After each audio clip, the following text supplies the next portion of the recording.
मुस्लिम समुदाय से ताल्लुक रखने वाले हर एक व्यक्ति का एक ही सपना होता है कि जीवन में एक बार हज यात्रा जरूर की जाए। सऊदी अरेबिया के पवित्र शहर मक्का में खुदा का दीदार जरूर किया जाए। और अगर आप हज यात्रा के लिए जा रहे हैं या फिर आपकी इच्छा है, आप चाहते हैं कि आप साल 2024 में हज यात्रा करें और आप सीधा संपर्क जो है वो खुदा से साध लें, तो आपके लिए ज़रूरी खबर है कि किस तरह से रजिस्ट्रेशन होगी, किस तरह से तमाम गाइडलाइंस जो हैं वो कमेटी के द्वारा, जो भारत में एक निर्मित कमेटी है जो तमाम यहाँ पर देखती है कि किस तरह से अरेंजमेंट्स करने हैं, उनके द्वारा कुछ गाइडलाइंस है वो जारी कर दी गई हैं। तो सबसे पहले मैं आपको बता दूं कि यहाँ पर यह बताया गया है कि साल 2024 में हज यात्रा जाने के लिए जो रजिस्ट्रेशन है वो 4 दिसंबर 2023 से शुरू हो चुकी थी, यानी कि कुछ दिन पहले ही ये रजिस्ट्रेशन जो है वो शुरू हो चुकी थी और अंतिम तारीख यानी कि लास्ट डेट ऑफ रजिस्ट्रेशन 20 दिसंबर है। 20 दिसंबर 2023 को ये रजिस्ट्रेशन जो है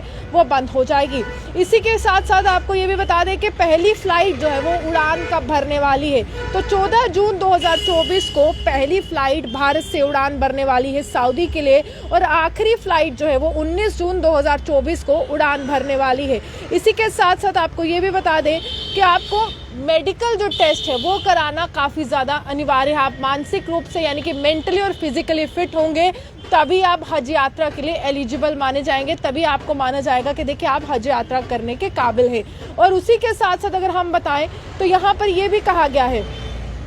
कि जो भी व्यक्ति हज यात्रा के लिए जा रहा है वो व्यक्ति जो है उसकी उम्र 60 साल से ज़्यादा नहीं होनी चाहिए। पहली बात ये है, प्रेग्नेंट लेडीज़ है उनके लिए यहाँ पर कहा गया है कि वो एलिजिबल नहीं है, वो बीमार हो सकती हैं कभी भी, तो इसलिए वो हज यात्रा नहीं कर सकती हैं। और जो लोग सीरियसली इंजर्ड हैं या गंभीर रूप से घायल हैं, जिनको कोई ना कोई बीमारी है और बीमारी से ग्रस्त हैं, और उसके बाद वो लोग जो है जब उनका टेस्ट किया जाएगा तो वहाँ पर पता चल जाएगा और वहाँ पर भी आपकी एलिजिबिलिटी जो है वो फेल ही बताई जाएगी। इसी के साथ साथ यहाँ पर यह भी कहा गया है कि हज 2024 का जो रजिस्ट्रेशन फॉर्म दिया जाता है उसमें उसको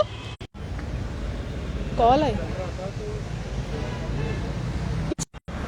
चलिए मैं आपको बता देती हूँ कि यहाँ पर एक खास बात देखने को मिल रही है कि पहले किस तरह से यहाँ पर बदलाव किए गए थे और अब किस तरह से बदलाव किए गए। 2 साल से ज़्यादा की उम्र का जो बच्चा है उसका भी किराया जो है वो लगने वाला है, यानी कि फ़्लाइट की टिकट उसकी भी लगने वाली है। अब यहाँ पर पासपोर्ट की वैलिडिटी की बात की जा रही है। पासपोर्ट की वैलिडिटी ये कहा जा रहा है कि जो भी व्यक्ति जो भी वहाँ पर जा रहा है, जो भी मुस्लिम समुदाय से ताल्लुक़ रखने वाले पुरुष हैं, महिला हैं, उनके पास जो पासपोर्ट होगा वो 31 जनवरी साल 2025 तक उसकी वैलिडिटी होनी चाहिए। तब तक जो है वो वैध माना जाएगा, यानी कि वो जो है वो तब तक वैलिडेट माना जाएगा और उसी तक वैध मानते हुए उसको जो है आगे उड़ान भरने की यहाँ पर बात की जा रही है। तो ये खास बातें हैं जो तमाम लोगों को जानकारी जिसकी ज़रूर होनी चाहिए। उड़ान की जानकारी मैंने बता दी कि कब पहली फ्लाइट जाएगी और 4 दिसंबर से रजिस्ट्रेशन शुरू हो चुकी है। 20 दिसंबर से रजिस्ट्रेशन का जो काउंटर है वो बंद हो जाएगा। तो अगर आप मुस्लिम समुदाय से ताल्लुक़ रखते हैं और आप हज में जाने के इच्छुक हैं,